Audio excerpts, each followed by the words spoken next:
Bueno, vamos a tener que decidir, Gonza, quién hace de Fernando Bravo y quién hace de Tete Custaró en esta charla de hoy, donde vamos a estar viajando por el repaso, por la nostalgia, por los recuerdos de unos señores que han venido a visitarnos, que son el señor Cuico Perazo y el señor Guillermo Pelufo. ¿Qué tal?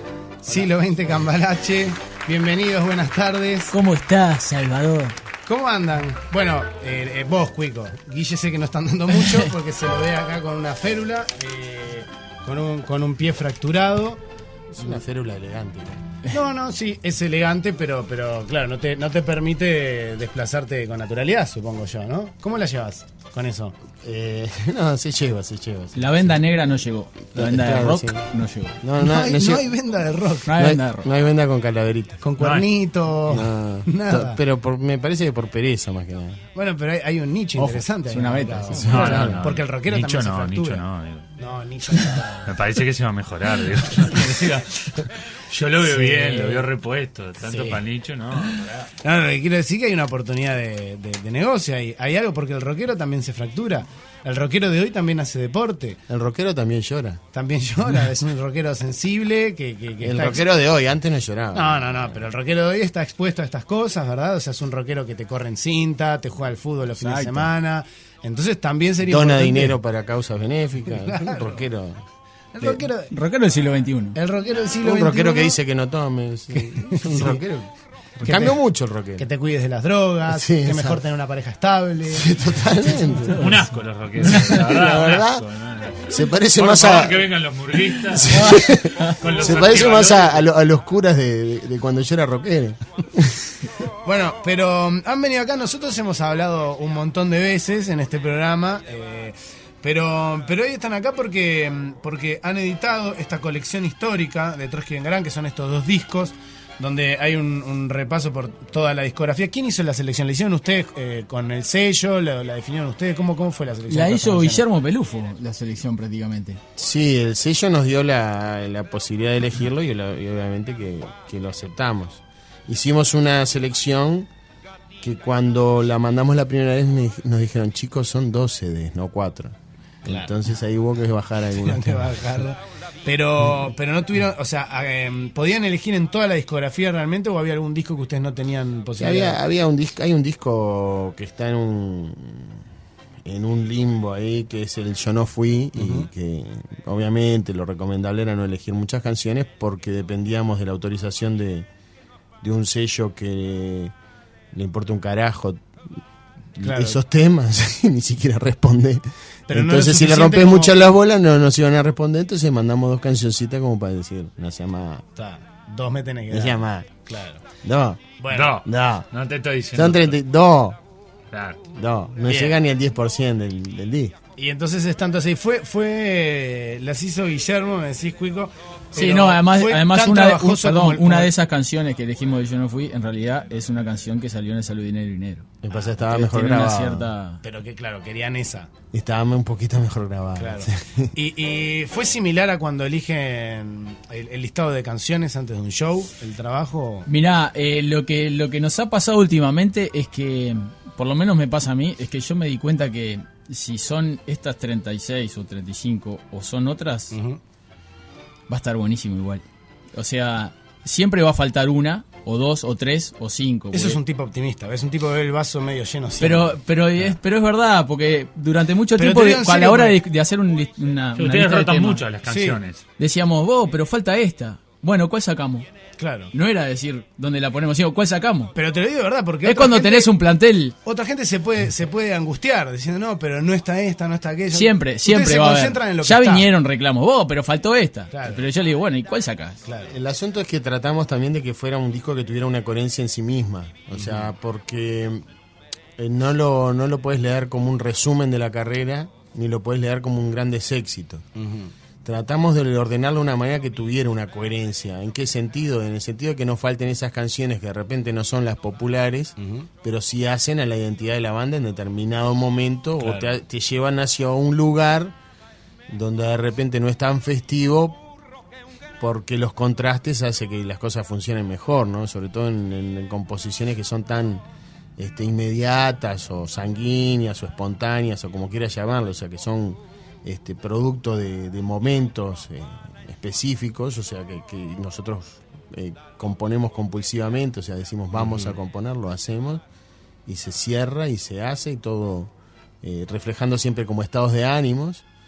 Entonces tratamos de que el disco tuviera un cierto orden, que vos pusieras play y vieras si fuera un recorrido, claro. Porque ahora es un resumen, pero de repente dentro de 10 años nosotros sabemos que las distribuciones de nuestros discos van y vienen, los medios la manera electrónica de difusión es muy positiva porque es masiva, pero de repente es desordenada, y nosotros tenemos como ese berretín del disco es el disco.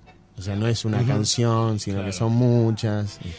¿En qué momento que estaban mirando encuentran como que hay un quiebre o un momento histórico donde sentís que de repente quiebra un poco con lo que venían haciendo y es fundamental o muy diferente para lo que viene después? A mí me asombró la coherencia que había cuando hice la selección.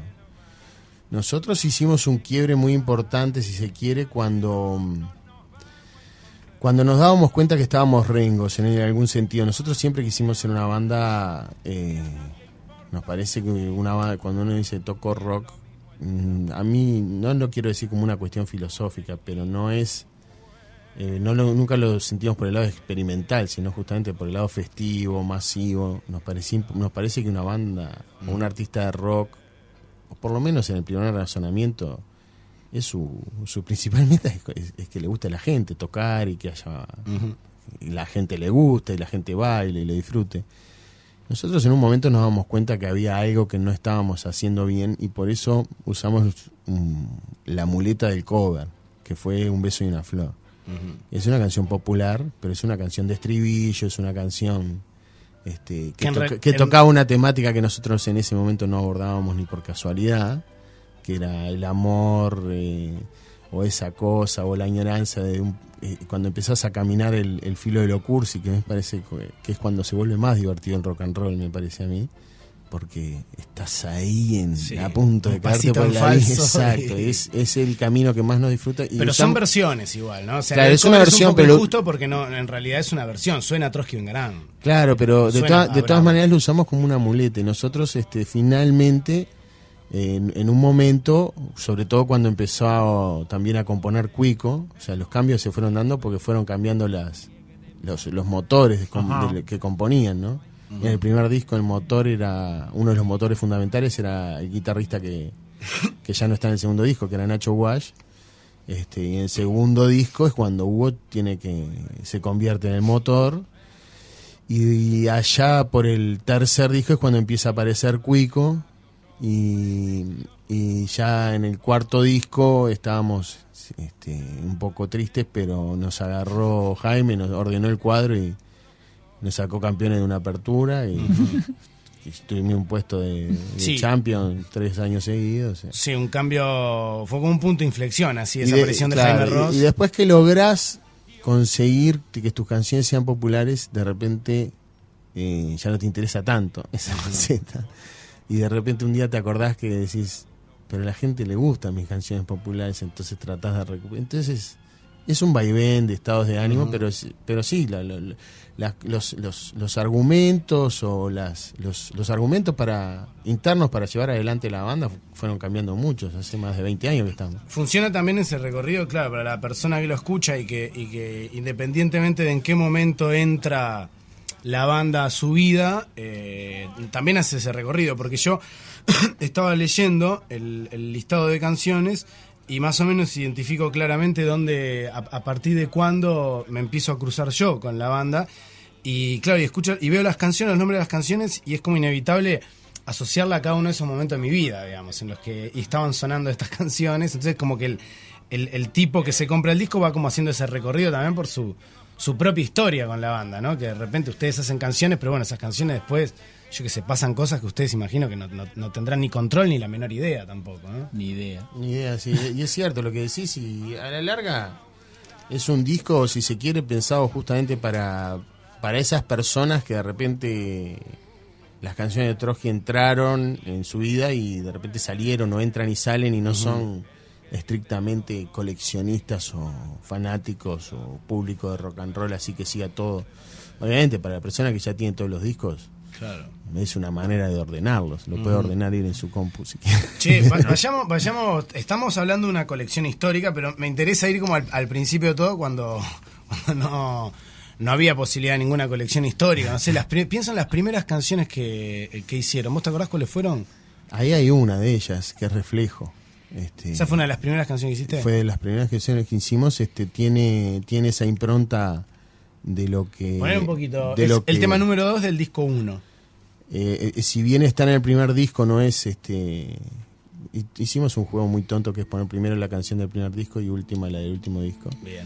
Pero Reflejo es una grabación previa, formó parte de Criaturas del Pantano, que era la ensalada donde estaba Chicos Chicos Eléctricos, Buenos Muchachos, La Hermana Menor, Neandertal. No me acuerdo, si Los Supersónicos, o sea, era como... A ver, escuchemos un poquito. Y una marca en el pecho por cada peso que hubo que pagar. ¿Estamos hablando de qué año? Era rápido esto en aquella época. Era Para rápido. nosotros era rápido. esto está grabado en el 91, 91. Claro. Con la espalda pero me gusta mucho cómo suena de repente. Y Este tiene tema esa en cosa... particular estaba Parodi. Lo produjo, la mezcla la produjo Parodi y tiene esa cosa. Estamos hablando de que era el pleno auge del grunge, pero es una canción compuesta como el protopunk, ¿no? Como una canción tipo Cramps, ese Psychobilly así muy básico, que era desde donde arrancamos nosotros, ¿no? Desde escuchando bandas con Hugo, escuchando bandas en las que Hugo podía tocar arriba de los discos. Claro. ¿Y cómo- con 2 años de conocimiento de guitarra, ¿no? Bueno, eso es lo otro. Ustedes fueron todos creciendo, digamos, o sea, juntos, ¿no? O sea, el proceso de cada uno como instrumentista, en tu caso como cantante, intérprete, fue como un crecimiento muy a la par, ¿no? No había ninguno que estuviese muy por encima del otro, ¿no? Yo creo que Cuico siempre estuvo un poco por encima, porque o sea, vos lo ves ahí. Cuico ya o sea, tocaba cuando Sí, no, o sea, fue una cosa así, o sea, lo que te decía todo el mundo era, qué baterista que tiene. Aparte en esa época los bateros era como... Sí, era difícil. Era Rengo el rock and roll de batero, ¿viste? O sea, y el toque de Cuico era sólido, o sea, Claro. no perdía el tiempo, para empezar. No se cansaba, ¿viste? No se cansa. Tenía una gran contra que era la imagen, que me acuerdo La que- imagen del planeta. Usted no les acompañaba. convenía la imagen de Cuico. No. Son esos para tipos que nada. no dan 2 mangos, los ves y no dan 2 mangos. Ellos eran todos con camperas de cuero. Yo Por favor, parecía con una campera militar con una chapeta de Bob Marley. Claro. No. Ah, No, O sea, no, no. a ver, para componerse en la imagen del momento, si sería difícil conseguir un baterista que aceptaron un tipo con una campera militar y una chapa de Bob Marley. Y una batería atigrada, Hermoso. con unas manchas marrones y blancas y negras, que era... ¿Viste cuando te paras en un negocio de música y decís, claro, esa no se la venden a nadie? Va a estar acá por el resto de... A mí, No, y la otra cosa que se notaba que tenía Cuico era que manejaba, por ejemplo, conceptos de melodías o de armonías, cosa que yo no sabía ni de qué estaba hablando, ¿no? Claro. O sea que se solidifica, digamos, la banda a partir de Sí, eso, sí, digamos, sí, el conocimiento sí. del Cuico y después... Estaba Nacho Wash, que era el otro guitarrista, que era el otro que también sabía. Ujú. También manejaba otros conceptos que Hugo y yo.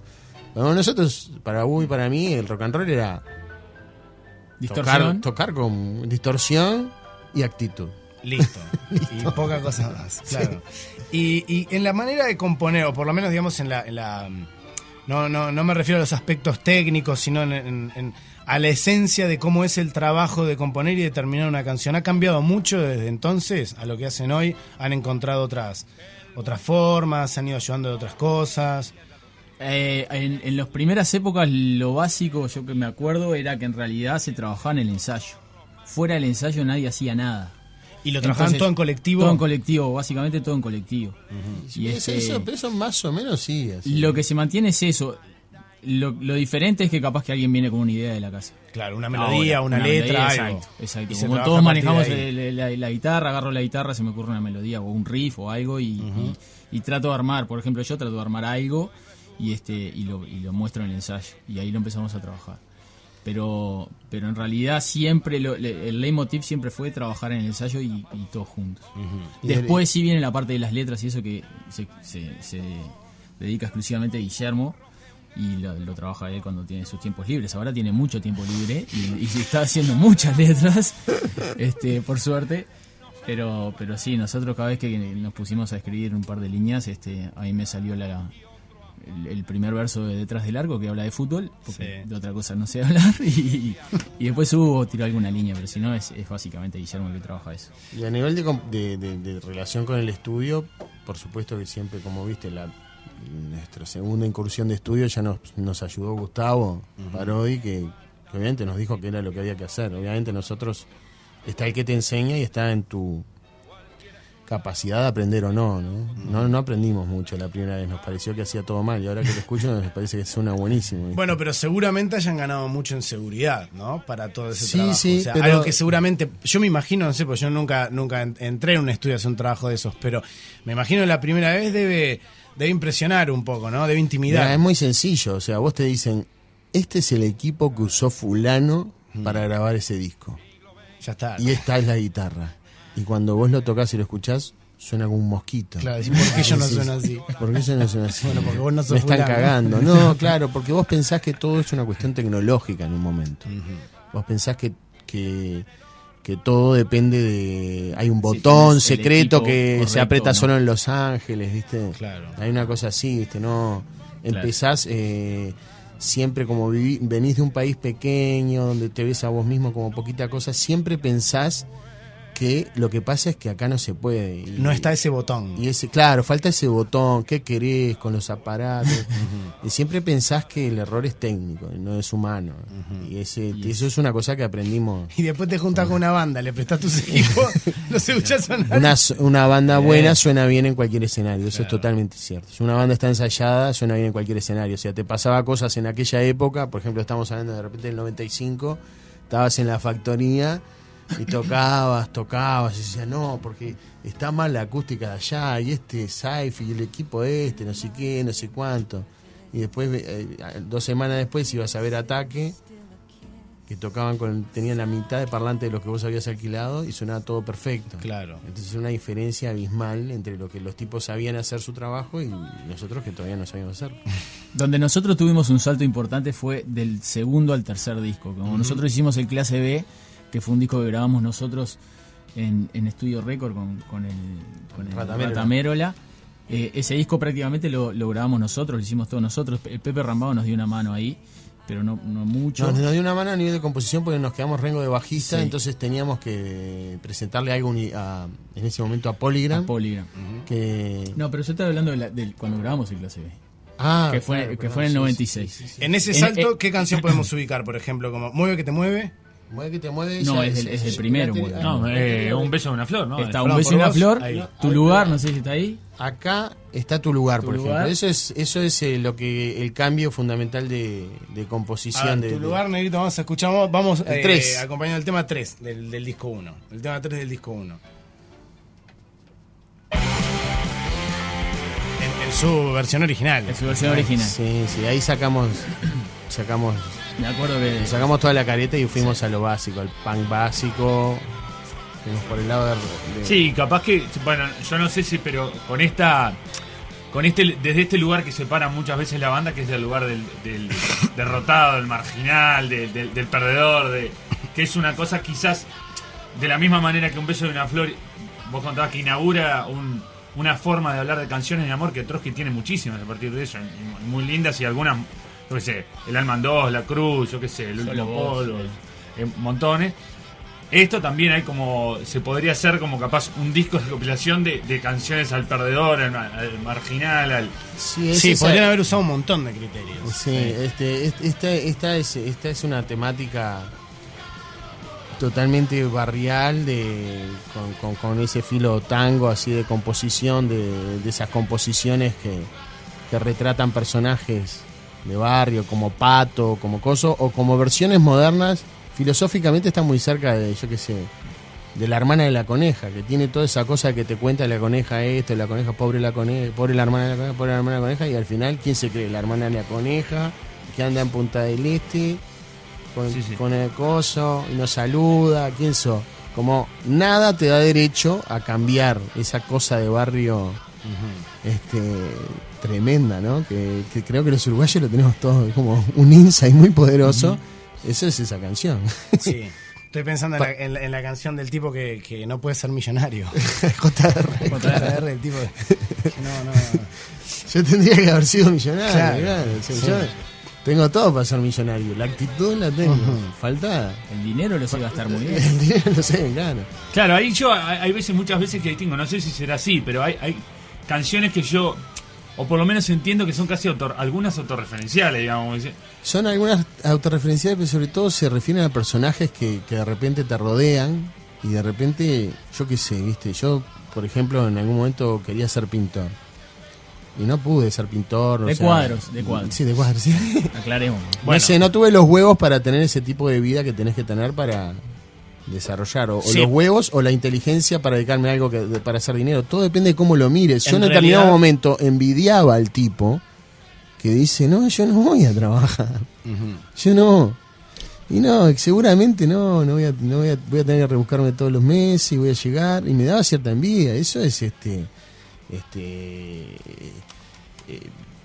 justamente JR, no trabajo ni de la cabeza. Antes que el yugo prefiero la pobreza. No te dedicaste a eso a pleno, pero sí pintas cuadros. Tenés un montón de cuadros pintados. Sí, claro, algunos pero han sido tapas de discos. Hermoso. Claro, pero no desde ese lugar. No desde ese lugar de decir, claro, no desde ese lugar de decir, yo siempre soy, o sea, me inculcaron en mi familia el valor del trabajo y así lo entendí, desarrollé una actividad profesional y me preocupé de... Pero vos te diste cuenta rápidamente que era un valor medio mentiroso, digamos. Como quería No sé si era... Vos sabés que todavía tengo la duda de si es mentiroso. Yo de repente hay veces que veo Pero el otro día yo que sé, tocan el timbre en casa, ¿no? Yo vivo en Positos, es una casa linda, tocan el timbre en casa y escucho: hola, mi esposa y yo estamos vendiendo trufas de dulce de leche porque queremos pagar un viaje no sé dónde.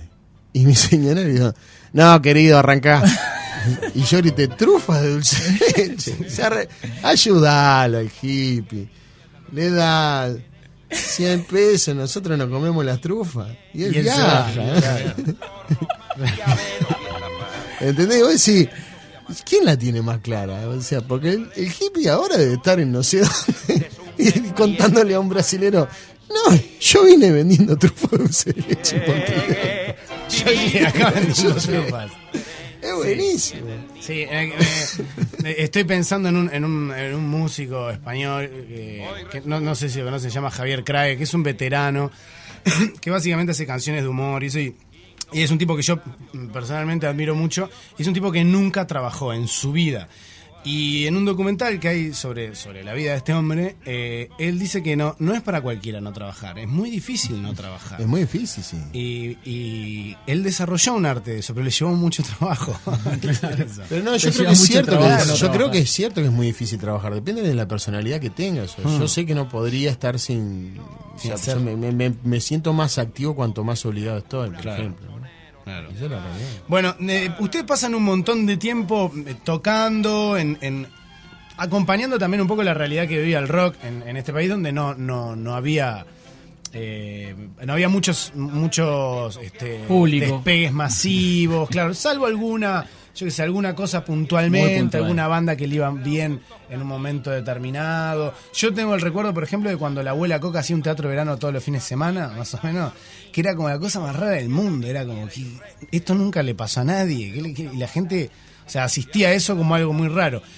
Ustedes estaban, como la gran mayoría de las bandas, acá en eso, con un público reducido, haciendo circuitos de boliches, inventando lugares, cosas. Sí, exacto. Inventando lugares. Pero en un momento coincide la primer, digamos, explosión grande de Trotsky en cuanto a su público en realidad ocurre un poquito antes de que empiece a explotar el fenómeno del rock uruguayo como una cuestión masiva, ¿no? Porque en realidad el Durmiendo Afuera empieza a sonar mucho en el 2001 Y todo esto empieza a ocurrir más en el 2002 de pronto, ¿no? Sí, es como vos decís. Es por como ahí- que estábamos ubicados en el momento justo. En el momento justo, o sea, ustedes ya estaban, cuando viene toda esa ola grande, ustedes estaban en su mejor momento. Venían Hubieron un par de recitales que para nosotros, por lo menos para mí, yo los vi como claves, que fue en una fiesta de la X en el Faro, que había muchísima gente y nos tocó tocar Es más, me acuerdo porque... en un escenario que estaba hasta las manos de gente, Y y en era la uno de los hora- mejores escenarios, y sonamos muy bien, estuvo muy bueno, y Ya tuvimos que fue mucha el repercusión. domingo,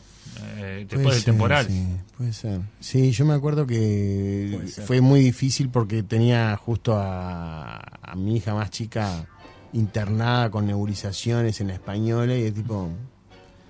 No sabes qué hacer, pero igual como siempre estaba enferma, ¿viste? Dije, diga más que se va a enterar.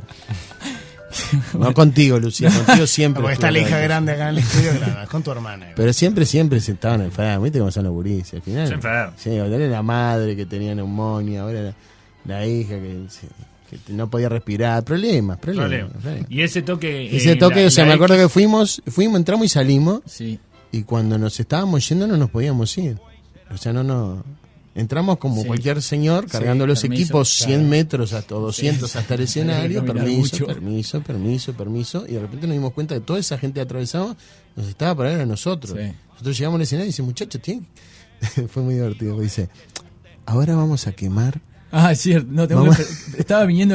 Va a venir ya una balsa que dice John Lennon. Que vamos a verdad, cantar. ¿Cómo no? Me Vamos a acuerdo. cantar todos Te Imagine. digo más, esa Todos de la balsa... mano. Todos vamos a cantar de la Te mano digo Imagine y después tocan ustedes. Y nosotros digo, ¿qué pasó? Te digo más, yo recuerdo ver eso por televisión, hace poco me estaba hablando de eso, porque quería ver, me acuerdo que estaba Gonzalo Delgado haciendo notas y quería ver a ver cómo le estaba yendo en ese trabajo, y entonces puse la televisión y agarro ese momento de la barca, y la barca tenía escrito John Lennon, pero John estaba mal escrito. Estaba sin la H al revés. H al revés. Estaba con la H corrida. Corrida. momento. Fue horrible.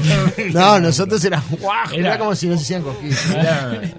Era ya como un musical. Sí, pero pasó demencial. algo divertido con ese Durmiendo Afuera, porque nosotros ese fue un toque en diciembre, creo. Nosotros sacamos ese disco Y no pasó y nos nada. dijimos, venimos con el caballo Jaime comisario, Ross. Jaime Ross, Claro. bigote, todo. Seguimos de largo. Y pasó un mes, 2 meses, 3 meses y más. Ese día tocamos porque era lo único que teníamos agendado en los últimos 4 meses. Sí. Entonces durante el verano nos encerramos a componer y un día nos empiezan a decir, vos, miren que antes de todos los recitales están pasando el disco de ustedes, la gente está como loca. Y nosotros decíamos, no, nosotros ya tenemos un disco nuevo. Claro. Pero de repente tienen que rebobinar un poco porque empiezan a pasar cosas con ese Sí, disco. bueno, pero de repente ya estábamos haciendo todo lo contrario y el dólar ya salía 36 pesos. Claro, se había Un día disparado para el todo. otro.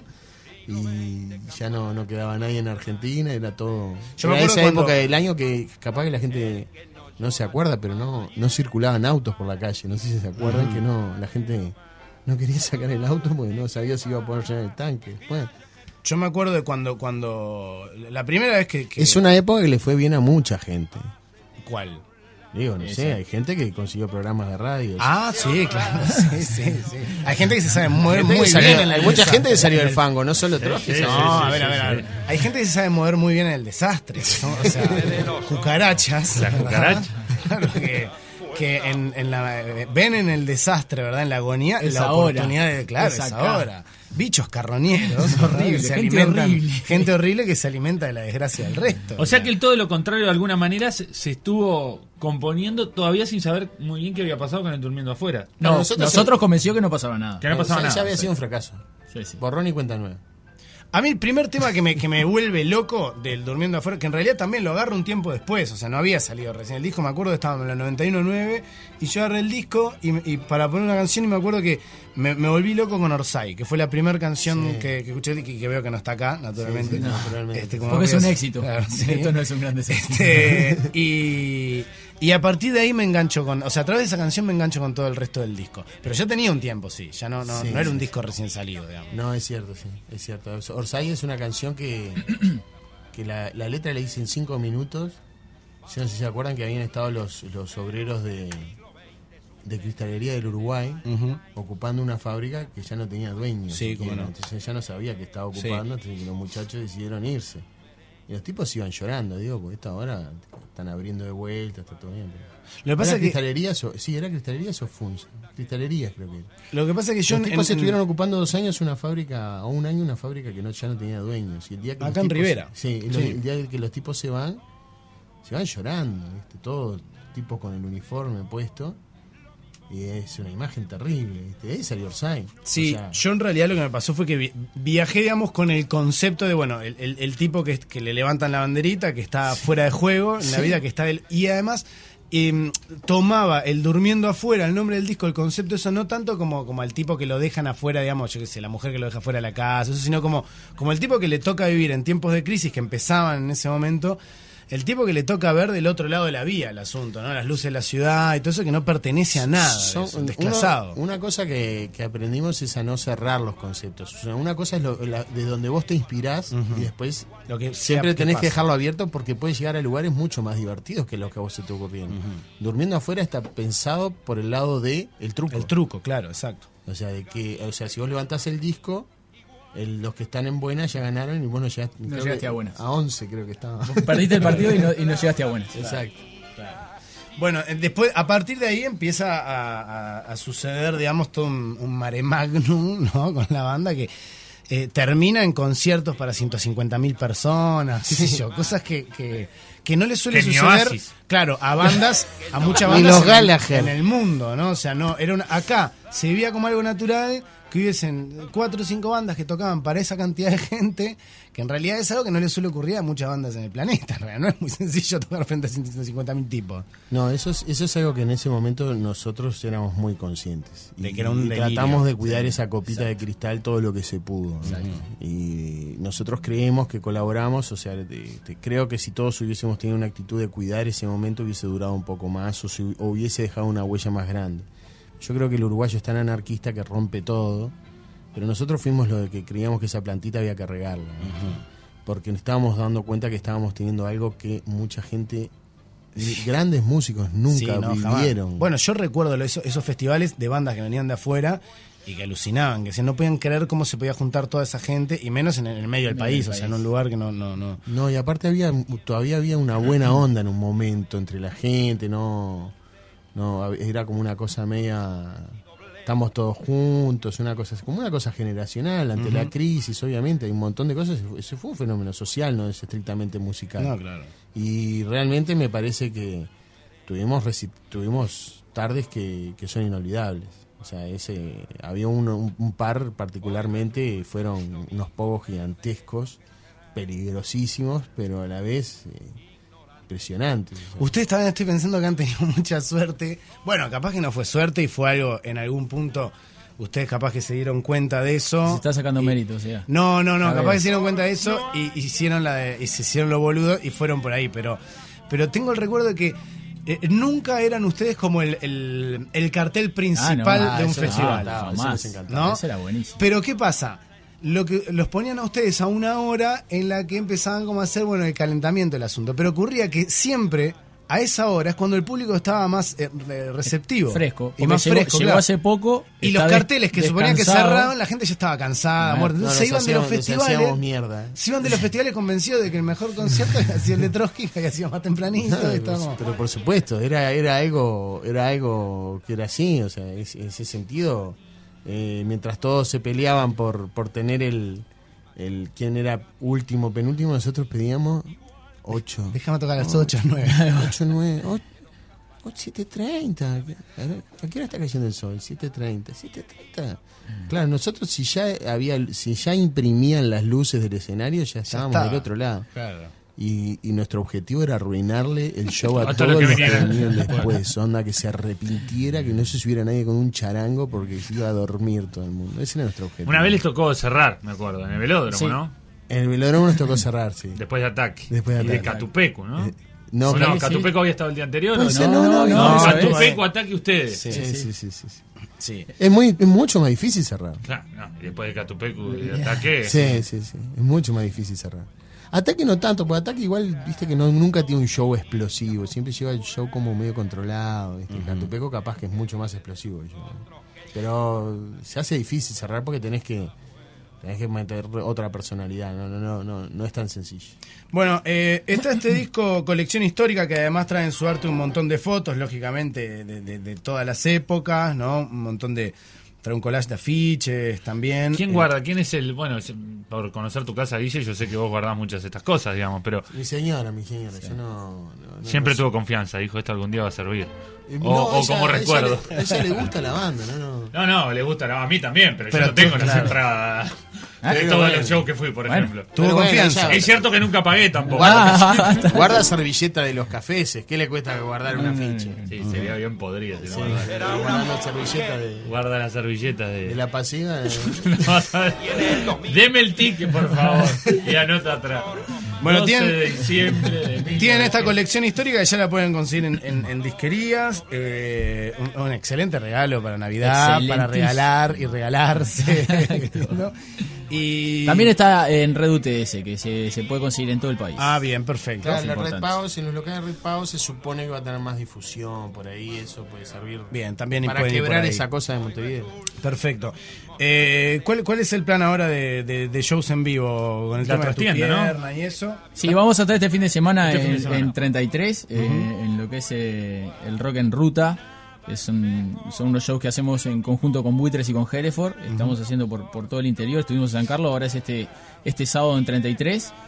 Y es entrada libre, pero en realidad la colección histórica la vamos a estar presentando viernes 21 y viernes 28 de diciembre en la trastienda. Perfecto. A partir de las 9 de la noche, las entradas ya están a la venta. Así que no demores. Muy bien, muy bien. Bueno, Hay una pregunta acá, buenas muchachos, ya que están los monstruos ahí, ¿no me sacan una espina? ¿Puede que haya existido un video de un beso y una flor protagonizado por Scanlar? Lo soñé, me lo fumé, en fin. No, es cierto, No, Es cierto porque había aparte una película. Había una película que se llamaba El Banda Hombre sonora. Walter, que estaba protagonizada por Scanlar. Nosotros hicimos la canción Un beso y una flor, la puso el director, que era Carlos Amelio, como para darle un toque de película B, como si, o sea, es una película muy introspectiva, pero le puso como una canción de rock and roll al final, como si fuera, yo qué sé, el regreso de los muertos vivos 3, ¿no? Se le puso una canción de rock and roll al final, y muy cursi, que cerraba un poco con el razonamiento que tenía de alguna manera con la película, y nosotros fuimos a los ambientes donde se filmó esa película y filmado por el mismo director de la película, por Carlos Amelio, y el mismo fotógrafo que era Diego Arzuaga. Hicimos un videoclip. Entonces, claro, estábamos parados donde había estado parado Scanlar, entonces funciona Claro. como que casi que estuviésemos en el mismo Sí, lugar. el video ese está filmado en el salón oval del Hotel Carrasco. Bien. ¿Y hay Antes de la reunión. ¿Hay algún video donde está un muy joven profesor Geyeravide, ¿no? El de ella, sí, es el video de Tu Lugar. De tu lugar Tu que lugar. escuchamos hace un Sí, ratito. sí, claro. sí, claro. Que está filmando en la Ciudad Vieja, por ahí, Está ¿no? filmado en la Ciudad Vieja, o sea, era una jornada larga de trabajo, un pequeño percance el director y tengo que filmar la mitad del video. O sea, acá tenía un pequeño problema gástrico. Sí, tenía que retirarse a los... Entonces tenía que ir al baño cada media hora hasta que dije, muchachos, yo creo que el video este ya está. Ya está. No, pero A la falta, quinta vez que no, ya volvimos a está. casa dije, yo creo que ya tenemos el video. Esto está bárbaro. Está bárbaro, pero falta toda la parte del dragón y todo eso. No, No Así lo va a está entender bien. la gente. no necesita. Así está bien. Bueno, elíjanse un par de temas para arrancar de la colección. A ver. Miren por ahí. Yo tengo uno, ¿puedo elegir uno? Sí. Yo voy a elegir el último, pero para después del de Guille. Entonces hacemos dos. ¿Hacemos dos? Yo voy a elegir. Qué problema. ¿no? ¿Viste? Mientras voy a Bala leer- perdida, bala perdida. Bala perdida. Muy bien. Bala perdida y las penas. Bueno, mira, Bala Perdida, negrito. Ya te digo qué tema es. Es el tema 4 del disco 2. Y la última Y de después la última. 18, la última del disco 2. Solo para no faltar a la verdad, ese Bala Perdida está basada en un insuceso que tuvo un muchacho que en el Euskal Herria, que estaba haciendo barrita en la esquina y vino una persona que resultó de luego ser oficial y le tuvo un entredicho y Sí. lo peló, ¿viste? Sí, lo quemó. me acuerdo de eso Y también. cuando hicieron una nota, cuando fueron a visitar a la madre, la familia mostró el cuarto y estaba lleno de afiches de Trotsky. Ujú. Después nos enteramos por amigos toda la historia detrás y luego hacer la letra. O sea, simplemente por eso sí fue el disparador de la letra. Y es una historia terrible viste cómo son las cosas, que cuando... Usted no sabía en ese momento que el tipo era un seguidor de Trotsky, ¿no? No, pero No. Sinceramente te quedas helado y lo menciono porque la familia cada vez que tocamos o los allegados cada vez que tocamos en el cerro, se acercan y muchas veces tienen la bandera de Ni Olvido Ni Perdón que te deja te pone un poquito en la piel de gallina. Bueno, muchachos, muchas gracias por venir a conversar un ratito. Cuico, Guille, esperemos que te saquen pronto eso. Bueno, capaz que te da un aire el tema de la muleta también, ¿eh? Y no sabes el poder que da en casa. Sí, da poder, claro, en todos lados, ¿no? Es el tipo de la muleta. Es el tipo vos, no me podés apretar que yo no llego. Claro. Y además, pues, el tate quieto lo das así con la muleta. Doy mucho muletazo. Muchas muletas. Muletaler ahí. Plá. Es muy Como un divertido. Doctor Octopus, pero con muletas. Está buenísimo. Más o menos. Ah. Bueno, entonces ahora este fin de semana en Florida, ¿no? No, en No, 33. en 33, veo la 33, atención que me Florida, prestaste fue tremenda, no, Gonzalo. Sí. Tato. 21 y Y 28. 21 y 28 en la trastada. Hay gente que dice que el 21 ya está agotado, ¿puede ser? No sé cómo va, pero no. Creo que una no. persona Creo que denuncia no. acá que quiso comprar y ya no hay para el 21. A No. veces, Ah, a veces sucede cosas con la parte informática porque le tenés que mencionar a la gente de Red Pagos estrictamente cómo se llama el recital. El recital. Si vos consultás en la página de Red Pagos, si pones Trotsky en Garante, va a decir Colección cómo. histórica. Colección se llama. histórica. Lo tengo que pedir por colección histórica en vivo. Exacto. Y bueno, vamos a tratar de confirmar esa información. Digo porque la otra vez pensamos que llegábamos a un recital lleno y había 5 personas. Debe ser por eso, dije yo. Korean Boys presumo que está en esa colección. Recuerdo Control Remoto, no está. Korean No es Boys, nuestra Korean Boys. Es una canción muy buena, es la que de las primeras que hicimos también, pero como no la tocamos en vivo, básicamente porque No podemos. la mitad de la banda está en contra, dijimos, ¿para qué la vamos a poner en la colección? Porque nos van a llenar las pelotas. Pero bueno, Bueno, así que no está. No está Korean Boys. Bueno, arrancamos entonces con Bala Perdida. Seguimos con las penas. Muchas gracias por venir y hasta la próxima. Gracias a ustedes, amigos. gracias.